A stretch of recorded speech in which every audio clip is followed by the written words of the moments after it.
It's a great day. My name is Shay Brown, the Happy Entrepreneur, and welcome to the Happy Entrepreneur Show, the number one business development and revenue focused late night show in the country where we are on a mission. Now, our mission really is to empower, our mission is to inspire, and our mission is to provide you, that's right, you, the hardworking entrepreneur, with all of the resources that are necessary to execute that big vision you have for the people you would call the servant. On this episode, we have the one and only LaShonda. She's in the building, and she'll be talking about like the 3 mistakes that you make, small business make as it comes to cybersecurity. First, we're going to figure out what is cybersecurity these days. I don't know what it even means anymore. We'll figure that out in a few minutes. What's going on, LaShonda? How you doing? Hey Shay, I'm doing well. Thank you for having me. Thank you so much for being on the Happy Entrepreneur Show. You and I had a chance to meet face to face. I don't get a chance to meet everybody, but I did get a chance to meet you, which was really cool in Dallas, Texas. So thanks for being on the show. And thank you for watching, by the way. We appreciate it. You inviting us into your home or into your ears or however you're watching this right now. Thank you so much. Before we get started, can we just address the elephant in the room?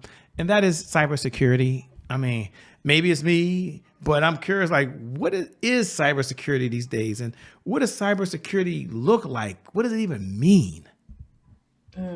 That's a great question. So, to put it in basic terms, cybersecurity is the practice of protecting your systems, your networks, programs, devices, or data from digital attacks, unauthorized access, or damage. So, essentially, cybersecurity is really about protecting the momentum, your reputation, and your peace of mind as a business owner. So, you could really focus on your growth instead of recovery. And what do you say to the small business owners like myself? They're watching saying, Shay, is this cybersecurity only for those big companies? Like I've just got this little company over here with a couple people in it. Should I be concerned about cybersecurity? Absolutely. You are never too small to think about cybersecurity. In fact, small businesses tend to be easier targets because the protections are lighter. So I definitely think no matter the size, whether you're just starting out with your business or you have a large corporation, there should definitely be some cyber protocols in place to protect yourself and whatever you're building. Now we're going to get into your background in a moment, and ladies and gentlemen, some of you may not know who she is, and we'll give her backstory and how she got to where she is right now. Someone else might be watching, saying, "Shay, I know she's going to be talking about the 3 mistakes that the business make as it relates to cybersecurity." We'll get to that, but for the person that's watching right now that might be curious and saying, I've been hearing about cybersecurity. It's a bit overwhelming. Where should someone start if they're just kind of getting introduced to cybersecurity as it relates to their business or relates to their own personal information? How would you suggest they can even get started learning about it?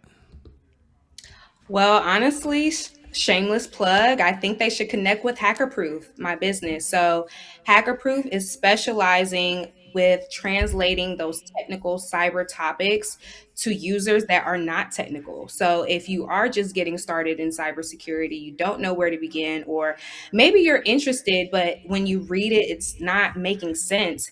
HackerProof is specializing in that place to bridge that gap.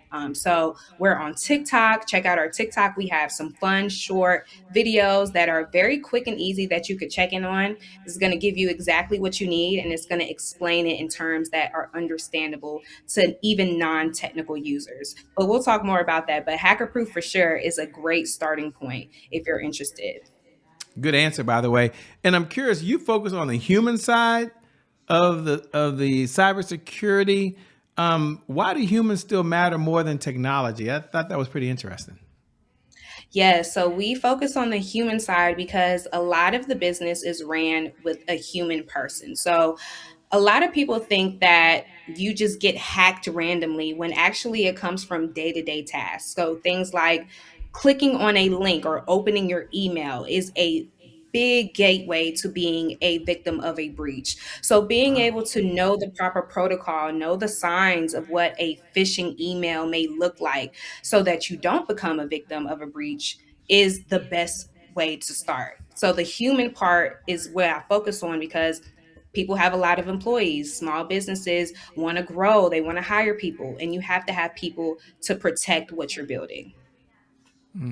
I love that. Somebody's in the kitchen right now cooking, saying, I like what I'm hearing. Sounds interesting. This is a different conversation. Someone else is, we're playing right now. They're listening. They got their AirPod pods in right now saying, whoa, okay, I can hear that. But who is this person, Shay? I didn't get a chance to go read her backstory. I didn't get a chance to go look at her resume. I didn't go Google her or anything, but they like what they hear. And if that's you, we're going to ask that question now, which is, well, a question she's been waiting for, I'm sure. Like, who are you? What's the backstory that led you to really doing what you're doing now? Please share that with us. Yes, of course. So I would consider myself as a non-traditional career changer. In undergrad, I was a double major, so I have a degree in communications as well as a degree in political science. In 2023, I decided to go back to school and earn my master's in information technology and management with a concentration in cybersecurity from the University of North Carolina, Greensboro.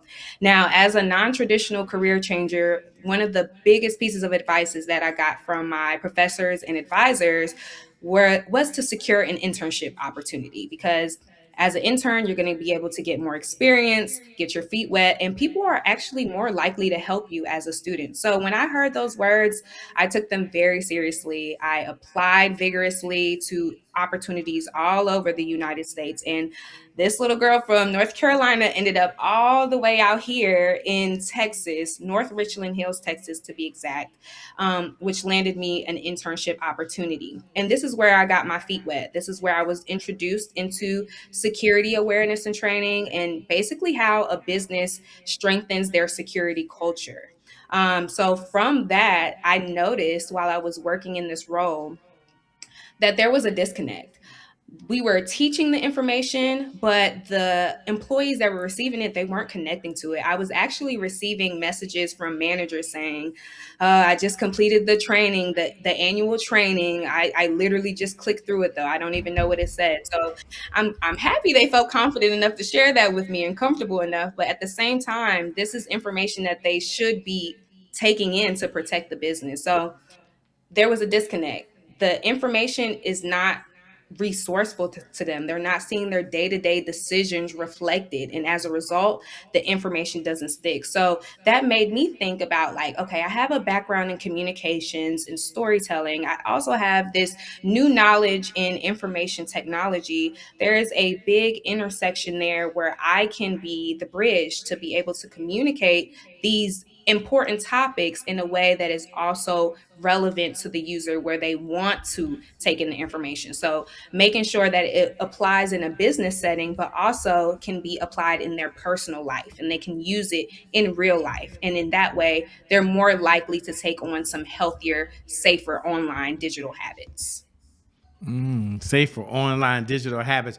We'll talk about that, but I think it's a good place as well for us to slow down for a moment because some of you like, Shay, I did my homework before I showed up. And she has 3 mistakes that folks make as it relates to cybersecurity. I like to know those 3 now. This would be a good time. Well, so great.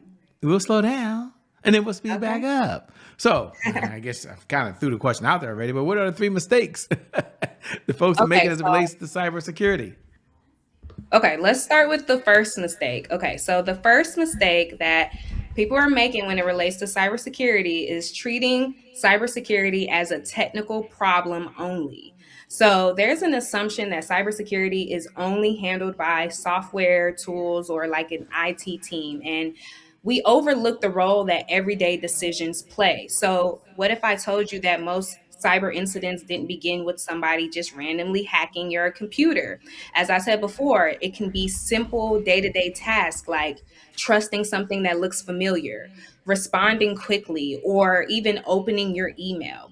Many entrepreneurs like myself, we invest heavily in tools. So things like our website, our email platforms, our payment tools that we may use.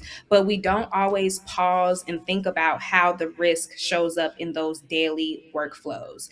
This can hurt us as entrepreneurs or business owners because most of the time we're already working with a small team. And when you have a small team, that means there's fewer checks and balances, which means that one mistake can possibly do things like expose client data, it can expose your financial information, or even worse, provide access to everything else. So that's the first mistake. Okay, we got mistake number one. What's mistake number two? Okay, mistake number two. This is, you might like this one. Okay, so this is reusing your passwords and relying on your memory instead of systems. I heard you talk about systems, so we're going to talk a little bit about that. So, Okay. as entrepreneurs or as a business owner, your mind is constantly on different topics. Maybe you're thinking about marketing over here, branding over here, how to get money for your business in the back. And a lot of things we just store in our head as I'll remember it instead of using secure systems. One thing that I see a lot that happens is people are using the same password across multiple platforms. So they use the same password for their email account, for their banking, and for their banking is the same thing they use for their social media. However, if one account was to get breached, attackers are going to use that password everywhere else automatically. So the email is so important because this is essentially like a master key for password resets. So when you think about your business, when you think about your business Instagram, your PayPal, or client portals, these are all high value targets for hackers. And if they're able to get access to these things, it will result in bad things for your business. Essentially, you can think about downtime. So your business is not going to be able to be up and running, doing what you do best, a loss in trust from your customer and just public facing overall. And then sometimes there are things called ransomware demands. So this is when people demand money in order for you to get control of your system. So with this mistake, I'll say convenience today can become cleanup tomorrow. So make sure you have the systems in place to protect your business. And drum roll. Number three. Our number three mistake that I would say is assuming that you're too small to be a target. And we talked a little bit about this at the beginning. So there's this misconception that cyber criminals are only going after large corporations or companies. But as I said before, small businesses are just as easy or as vulnerable to be a target because the protections tend to be lighter. Hackers don't care who you are, your audience, your email list, your data, your social media, that still has value to them and they want it. So, again, having a single incident can stall your growth. It can damage your reputation, or even more importantly, it can shut down your operations permanently. And a lot of people don't even think about, like, if this was to happen, how do you recover? The recovery costs are another thing. You may have to pay lawyers. So that all of that is going to hit a lot harder than having preventative measures in place and having that human front protection that is needed. And the last thing I'll say on this is that no matter what size you are, your clients are expecting you to be professional and they're expecting that their information is going to be protected, even from the smallest brand. So make sure you know that just because you're small and you're growing, that does not mean that you're invisible. And in fact, you are still a target for a cyber breach. Everyone is a target. Nobody's left out there. I love the way you think. I love the way your mind processes things. And it leads us to a segment we have here called Today is My January 1st. Now, for those folks that know what I'm about to do, you can go ahead and say those magical words. You might even wait every night at 11 p.m. Eastern Standard Time just to say those words. Today is my January 1st. Happy New Year to you, by the way. And those other folks who are watching for the very first time, today is my January 1st is our personal mantra here at the Happy Entrepreneur Show. It represents a fresh start. It represents a do-over. It means our past, no matter how dark and gloomy that past is or how bright and sunny that past is, the past really no longer equals the future. And so my question for LaShonda on the other side is really twofold. Number one, just when you hear those words, today is my January 1st, what do you even hear? And where was a time in your life or in business where there was some setback? Maybe your life's been perfect, I don't know. And how did you bounce back from it? Okay, so when I hear January 1st, that makes me think about just like what you said, a fresh start. it makes me think about whatever happened yesterday or last week. It doesn't matter today, because today is a new day and it's a new opportunity for me to put my best foot forward. And when I think about that, a time when I had a setback or challenge, I'll bring it back to my story that I shared earlier. I had the great opportunity to come out to Dallas, get this internship. The internship turned into a full time job opportunity. And um, after about a year and a half, that changed. They did a massive layoff. So, from the C suite executive to the director to my manager to me and a ton of other people were let go with very short notice. And that is something that has affected me in the past. And it's still something to today I'm still dealing with. I wouldn't say so much on a mental capacity, just more of like a regrounding, just getting my footing again. But like you said, with that January 1st, I look at it as just like today is a new day. I have a new opportunity to connect with new people. From that setback that happened to me, HackHERproof was born. Would HackHERproof have been here if I didn't go through that moment in time? I don't know. But I see it as a blessing, and I use that to continue to move forward. I have a new day to reach out to new clients for my business, or I have a new day to connect with a new business that wants to see LaShonda Lewis and the assets that I'm able to bring to them. So that's how I see the January 1st, and how I would best explain it to me and things that I've experienced. Wow, I love it. I love it. That was so spot on. You really like cybersecurity. I mean, you were there. You were talking about it. You light up. What do you enjoy most about it? Like, why does it just make you just smile when you talk cybersecurity stuff? When the rest of us are like, oh God, cybersecurity. But you're like, no, it's okay. We can handle this. What excites you Empowerment. about it? Yes. I think what excites me the most is the reactions that I get when people are learning, when they're not afraid, when they're not pushed back by the technical jargon that has been thrown at them in the past. In particular, I think about my TikTok channel. The comments that I receive are so positive. There are people saying how they're learning so much from my TikTok. They're in school right now getting their degree in IT, and they're learning from my TikTok.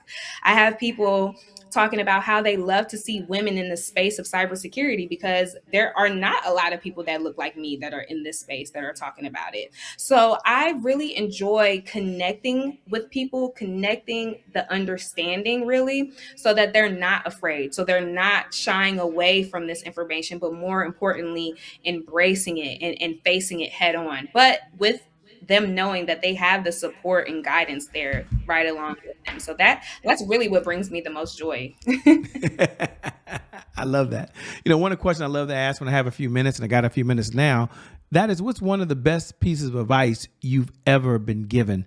And I'll frame it for the audience and let them know you had a lot of mentors along this journey of life, I'm sure. You read lots of books along this journey of life and countless videos. But if you had to step back and say, this is one of the best pieces of advice that's ever been given to me by any mentor, anybody, what is it and why? Mm, that's a great question. So, one piece of advice that I've received that has been just instrumental across all areas of my life, like even outside of cybersecurity, would be that rejection is just redirection. Honestly, I have received a ton of no's, so many no's, and it's very easy for someone to say, "Why am I doing this? Is this for me? Like, am I pursuing something that is not even for me?" But when you reframe your mindset and you look at it as that no is only redirection to a yes, it's getting you closer in alignment to what's for you. It just gives you a different charge. It's like, okay, let me keep going, let me keep going. And I use that as motivation to be resilient. Like I said, I've received so many no's. I think I received a no yesterday on something that I wanted. So it's just fueling me to continue to go forward, not let that no stop me. That's not a no. Maybe it's not a not right now, but that doesn't mean that it's a no forever. So I really carry that piece of advice with me through all areas of my life, not just cybersecurity. I like that. Well said, by the way. What do you do for fun? We're not out saving the world and protecting us from the cybersecurity stuff that's out there. What does fun look like for you these days? So I consider myself as a person with a few interests. So outside of cybersecurity, I really enjoy being a model. I'm not going to lie. I love being the face of brands. I love communicating with people, being a representation. I love dressing up and taking pictures. That's number one. I'm also very active in the gym. So I'm probably in the gym 4 to 5 times a week, at least 4 times minimum. My health and wellness is very important to me. And then for like fun activities, I started adult ice skating. I started that activity when I was 25. So that is something that I enjoy to do when I have the time, just hitting the ice ring and just being free, my wind blowing in the ice cold air. I love that. And then just other general things, live music, traveling. All of those things excite me. So I have a few different interests that are not related to cybersecurity that I try to give a little bit to each and every week or day when I have time. I agree with you on that one 100%. As we come down the home stretch, you have a company, so I'm going to ask a two-part question. Number one, what type of clients is your firm looking to work with these days? I think that's fair. And number two, how can folks connect with you? How can they stay in this conversation if they want to be a part of your community over and beyond today? What should they do? Okay, awesome. So, HackHERproof is a really fresh new business. So, I am looking to work with small to medium sized businesses, nonprofit organizations, community groups, and even individuals that are looking to strengthen their security posture in whatever way that may be. Maybe you don't have one at all. Maybe you have something and you want to build on it. Maybe you're just looking for some supplemental support like digital resources. Those are all things that HackerProof is able to assist you with. And I would say the best way to contact me is on social media platforms. So you can look me up on LinkedIn, on TikTok, on Instagram at HackHERproof. Very simple. We also have just participated in a pitch competition and we won first place. And we were awarded $1,200 in seed funding to support the growth of HackerProof. With that, HackerProof was able to get a website. So you can also go to hackerproof.com and see some of the services that we currently offer. And if you scroll to the bottom of the website, there is a place for you to share your email with us so you can start receiving the newsletter. And the newsletter will allow you to get firsthand details of when those digital resources are available, of different speaking engagements that we may be participating in. So any of those medium channels are a great way to connect with us. And I'm also open to partnering with any community partners that are looking to have cybersecurity initiatives, youth groups that need a speaker to talk to. HackerProof is here. I'm really big on community and building this movement where there's digital confidence, where people can become hacker proof in the end. So feel free to reach out through any of those mediums to get in contact with me. Well, let me say it's been an honor and a privilege having you on the Happy Entrepreneur Show. Thank you so much. We've got to have you back again soon. Thank you so much, Shay. I had a great time. And thank you to viewers. Thank you for tuning in, because without you, well, we wouldn't have a show. And so thank you so much. I appreciate it. I never get tired of reminding you every night at 11 p.m. Eastern Standard Time, no matter what you're going through in your life, whether you're doing really, really well and there's another level of success, or you've been hit with the punch that you never saw coming. The one thing I do believe is that today is your January 1st. And because of just that one reason alone, I believe your best is still yet to come. Your best is yet to come. Your best is yet to come. That being said, my name is Shay Brown. I'm out. Peace, LaShonda. We'll see you all on the other side. Yeah, it's over, Shay. It's over. See y'all on the other side. Bye-bye for now.